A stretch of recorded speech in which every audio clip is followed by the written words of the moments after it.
People don't even like saying that. They ready to stand against police brutality, but them is the big police, right? Did you know that the FBI took the flyers from this event and they went to almost everyone on the flyer? They visited them at their houses in South Carolina, visited them at their houses in Alabama. They visited them in California. Did you know that the FBI and the Secret Service called this house, and they called the pastor of this house with very intimidating conversations, trying to get him to cancel this conference and to cancel this convention? If I ain't scared, you can't get scared. That's right. I called the FBI. I said, don't call them, call me. Right, yes, sir. I said, why are you calling them? I put this together. I sponsored this. And I'm the attorney. They're not talking to you. You have to call me. Contact me. I wanted you to call my supervisor. Here's my number. Here's my cell phone. You got it already. Just use one tap on my phone. The 20 taps is messing up my hearing. I can't even hear what the hell I'm talking about. Just use one tap and share it with everybody else. Because I'm not doing nothing illegal, not committing no crimes, but we have to stand where we had to stand. So I want to thank the pastor of this house for saying, get ye behind me, Satan. Resist the devil, and the devil will flee from you. And he didn't bow down. And that's why we're here today. They've taken the land from them. And you can't tell us about make America great again, make America a great win. When they were killing off our brothers and our sisters from the indigenous nation here. And so we're going to hear from them this weekend. Everything in the movement have been macho dominated.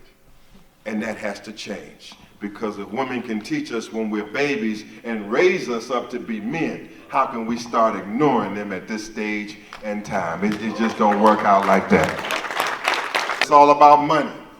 It's all about finance. It's all about land. It's all about getting our economic act together. Because no matter who's in the White House, we wouldn't be as worried about who would be in the White House if there was a strong economic base, a strong economic foundation. Right. We wouldn't care who was in the White House if we controlled our own finances and our own money in our community. And so this convention deals with our internal dynamics and what we must do for self. Dr. Marc Lamont Hill is going to help us put this conversation in context for the record and help us navigate through the conversation. I also want to give a round of applause to all the activists and all the organizers who have come. It takes more than a notion to bring something like this together. It takes a lot of work, it takes a lot of sacrifice, it takes a lot of suppression of your ego in order to build a movement that's bigger than you. Yes, sir. Because you can invite people out, but they ain't got to come. You can start an organization, but maybe nobody joins it. To do the work that needs to be done, you got to be willing to lay your life on the line for the people day in and day out. But we family. And as family, we got to be able to have a town hall. We got to be able to come together outside the view of the people who don't care about us, outside the view of the people who don't love us, outside the view of the enemy, and come together and have a conversation, hash out our differences, and then go back out in the world as a united front. That's what we got to do. And so sometimes we can't always have the conversation because people always go, you on CNN, why you don't talk about this? Why you ain't say, and they don't go by to somebody don't say, why you ain't say that? Well, I could say that once. Right? I was on TV earlier this week with that police officer that told me black folk were natural criminals, born prone to criminality. Thank you for that. I wanted to show him what criminality looked like in that moment. But you can only do that one time. Yes, sir. You see, sometimes you got to move without observation. I heard that somewhere. Sometimes the Son of Man has to move without observation. You can't always walk with everybody. Sometimes you got to come to North America by yourself. Sometimes you got to be willing to lead your people from a distance. Sometimes you got to be able to move so that they don't see exactly what you're doing, but you still got love and justice in your mind. That's why we can be out in Ferguson and I can see the people looking at him. I can see the people trying to attack him. I can see the people trying to kill him. And I can say to him, brother, you got to watch your back. And he can pull my coat and say, brother, you got to watch what's going on. Yes, sir. And I got to say, sister, you got to watch what's going on. We got to protect each other. We got to love each other. We got to care for each other because the moment is darker than it's ever been. Yes, sir. We are at a moment where Donald Trump is a legitimate candidate for the presidency. 8 years ago, he couldn't even keep a TV show. He couldn't even manage a reality TV show. Now, we talking about giving him nuclear codes, the keys to our economy. Right. Putting our national reputation on the line to the extent that we have one. This is where we've come. And the reason we've come there is because we have continued to mix an ugly cocktail of white supremacy, of vicious unchecked capitalism, xenophobia, anti-Arab hatred. We've done it all in such a way that now we've created a monster that we can't contain no more. You ever have your grandmama say, keep playing, keep messing with your face, it's gonna stay that way? Keep playing with that toy, you're gonna poke somebody's eye out. She keep warning you not to do something, but you keep doing it. The boy who cried wolf.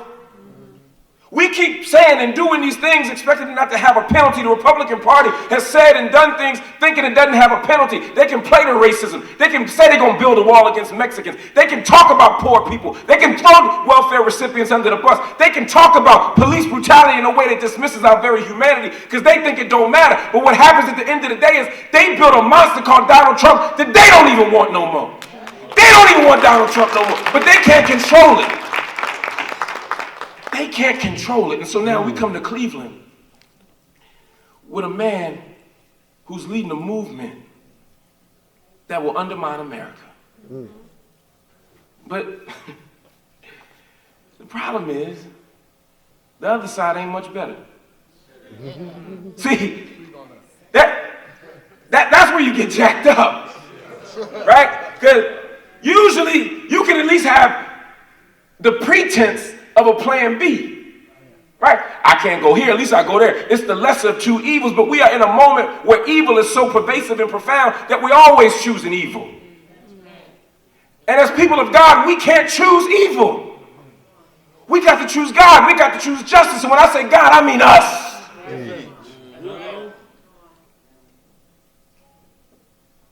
But if you know who God is, question number one, but what was question number two for the message? That's all I'm saying. Now they can kill and destroy us. And suddenly the 13th Amendment may say, well, slavery is illegal except under the condition of what? Jail. If you break the law, you can go to jail and prison. And if you go to jail and prison, you can become a slave. So if you do something that's illegal, you can become a slave again. So what did they do? They made everything illegal. Yes, sir. Right. You saw slave codes and black codes. Right. It was illegal to stand outside. It was illegal to be outside without a job. Yes, sir. How you make it illegal to be outside without a job when Negroes can't get no job? It was illegal to curse in front of a woman. It was illegal to be out of town, not dressed properly. They just kept making up laws to put you in jail because then when you were in jail, they could do what? They could lease you out. That's right. There was a convict lease system. They could lease you out. So essentially, they prosecuted slavery by other means. That's right. So the criminal justice system became an excuse and an opportunity to replicate the conditions of slavery on the job. And in the midst of that, there were people who were there to patrol you and police you. And before you were a convict lease system victim, you were a slave person. You were a slave who would escape. And if they escaped, who did they send for you? The slave catcher. That's right.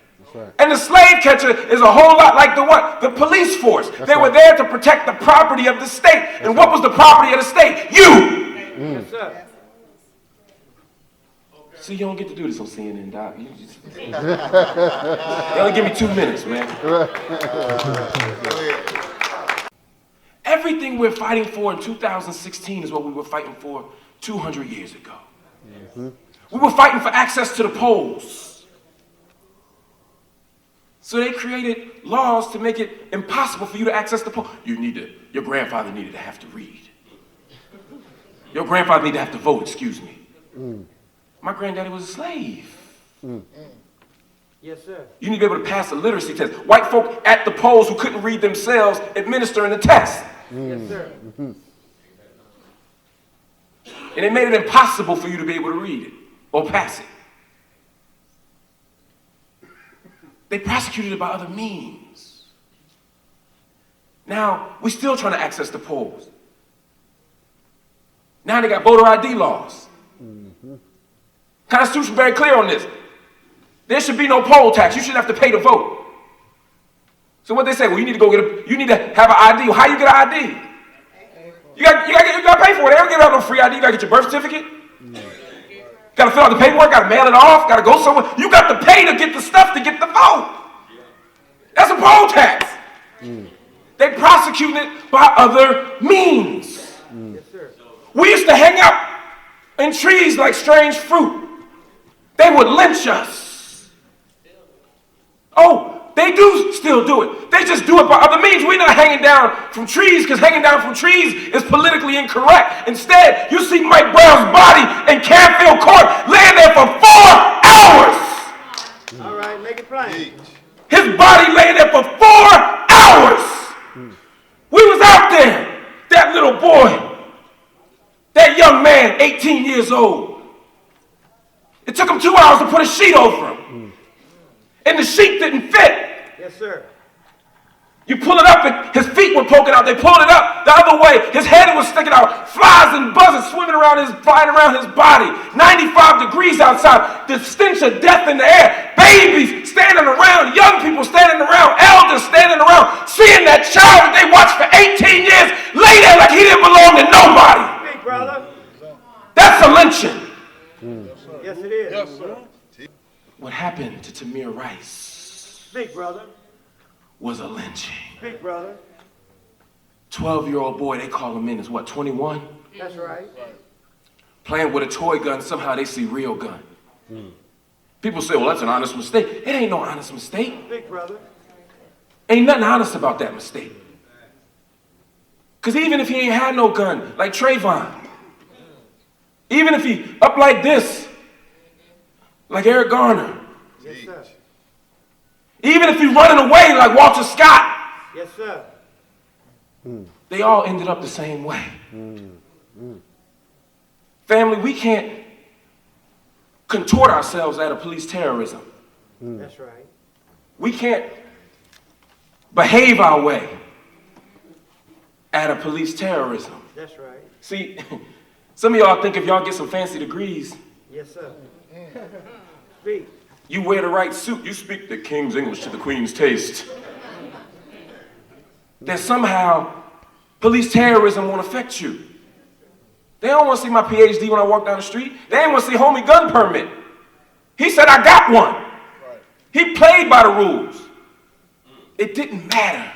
Speak, brother. The problem with police brutality is that it is underwritten by unjust, unfair, corrupt law itself.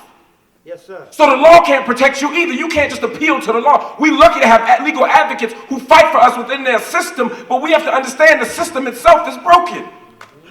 See, and let me be very clear about that. What I mean by that is this. I don't doubt that the officer thought Tamir was dangerous. Yes, sir. I believe he thought Tamir was. I believe George Zimmerman thought Trayvon was dangerous. I believe Darren Wilson thought that Mike Brown was dangerous. I don't doubt that. Yes, sir. But the problem with white supremacy is that it always sees us as dangerous. Make it plain, brother. It don't matter whether you got a hoodie on, Yeah. or it's a criminal piece of attire. When I was teaching at Columbia University, they wore hoodies too. Yes, sir. My students, white students, wore hoodies all year round. In the wintertime, they wore them with shorts on. Yes, sir. Nobody saw it as violent. Nobody saw it as dangerous. But when it's draped over that black body, it looks and it feels different. That's right. And so the law puts in your mind It asks the question about the mens rea, right? Does the person have a criminal mind? Does the person have a guilty intent? They would say, no, I'm just scared of that Negro back there. Because white supremacy has taught us that all black bodies are worthy of fear and demand violence. And then you go to court, and then the juror sits there and says, well, Yes. what would the reasonable man do? Because that's what you're supposed to impose. The reasonable man said, what would the reasonable person do in this situation? And the jury pool, which is often largely white, says, well, you know what? If I saw that nigga, I'd have did it too. That's right. So now we have codified and normalized and institutionalized irrational white supremacist fear of black bodies. That's right, bro. So the law can't save you because the law said it ain't right. The law might be ethical, but it ain't moral. We got to appeal to a bigger code. We got to appeal to a bigger tradition, a deeper tradition, one of justice, freedom, and what? Equality. All right, I hear you. The problem ain't driving while black. The problem is patrolling while racist. Yes, sir. That's the problem. But if we continue to analyze it from the perspective of those of us catching hell and not those who are purveying hell, that's the problem. And remember, this ain't just about white folk. I know we got journalists in the room, so let me be very clear. This ain't just about white folk. This isn't about white versus black at this level. This is about the justice system and its agents. In other words, we didn't march and struggle to get beat by black cops either. Yes, sir. Oftentimes, the police that will beat us and shoot us will also be black. Yes, sir. I'm not looking for a world where I replace white police officers with black police officers. That's what they said after Ferguson, right? They need more black people on the force. That ain't the problem. Because if a Negro got the same mentality, Speak, brother. Go ahead. Tell it. and I ain't even talking about a white mentality, I'm talking about a blue mentality. If they have the idea that the police are the occupying army and the community are the victims of that they're the little country, that they're the folk who deserve to be occupied and patrolled and policed in a certain way, then we got the same problem. I don't want a Negro patrolling me. Like Cornel said, sometimes your skin folk ain't your kinfolk. How do we get justice? Well, family, what we got to do, and we're going to be talking about this all the time, we got to come together. We got to organize together. But sometimes we organize together, but only in our little corners. Yes, sir. I ain't got time to think about what you're doing because I got my own work to do. That's right. So we all start organizations. We don't join organizations, we all want to start organizations. It'll be 50 Negroes and 25 organizations. Everybody president and vice president. At some point, that ain't about the organization, that's about you. That's about your ego. That's about your need to run something and be in charge and get a microphone and get a byline and get on the TV networks. You can't deal with that. We got to talk justice. Yes. Justice ain't about you. Justice is about leadership and respecting leadership. Following leadership. Diversifying leadership. Expanding leadership. It means you can't walk away when your vote don't prevail, when you don't win. When you don't get your way on a particular strategic choice, you can't just walk away. Yes, sir. And again, we in the church, we had second Ebenezer? Yes, sir. That means there was a first Ebenezer. You go to black churches all around the world, there's First Baptist, Second Baptist. What? You know why there's a Second Baptist? Because the First Baptist, somebody fell out. They didn't get their part in the choir. Somebody make the deacon board. Somebody says somebody collard greens ain't taste right. Next thing you know, we got Second Baptist Church. Then we got Third Baptist Church. You know what happens? A funny thing happened. When you get to Second Baptist Church got problems too. You know why? Because you still there. Because you still there. We all broken. We all need work, but we got to come together and build. So if you're over here doing environmental activism, that's cool, but don't tell me that you ain't got time to do this racial justice work because you're doing environmental activism, because there's no stronger correlation between environment and racism than Flint. Right.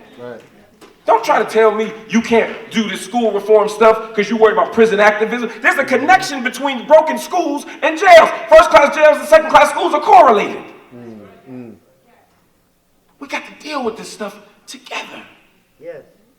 And we can't exclude folk. And this is where y'all gonna get mad at me, but all black lives matter. I didn't say all lives matter. I said all black lives matter. Yes, sir. We can't marginalize gay, lesbian, bisexual, transgender brothers and sisters. We can't have a conversation about black freedom. We can't say we love black folk and say we don't love black queer folk. We can't say we love black folk and not love black trans folk. Because guess who's going to jail at a higher rate than any other black population? Black women have been exponentially incarcerated. Black trans populations are being exponentially incarcerated. They're being overly policed. You a black woman walking up the street, you get policed. You a black trans woman, you getting policed.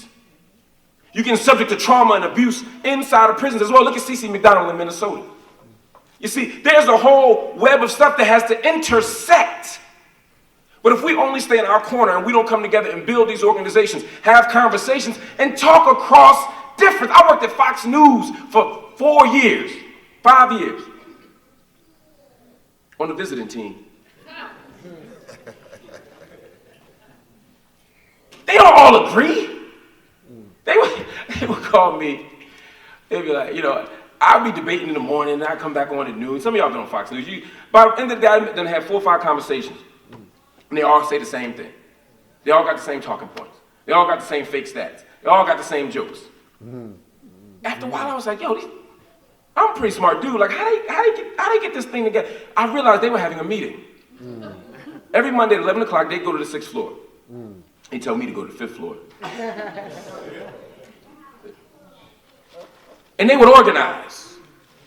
Some of them were Second Amendment advocates. Some of them were war hawks. Some of them were free market fundamentalists. Some were homeschooling people. Some were pro-lifers. They didn't necessarily care about the other person's issue. The pro-lifers didn't care about homeschooling. The homeschoolers didn't care about guns. Some of them thought the market people was crazy. But some of them thought the evangelicals were out of their mind. But you know what? They still came together and they organized and they built and they voted and they strategically worked to get their full agenda forward. But some of us, we don't agree on this one issue. I am an unabashed advocate for LGBT rights. And I think those of you who are not are wrong.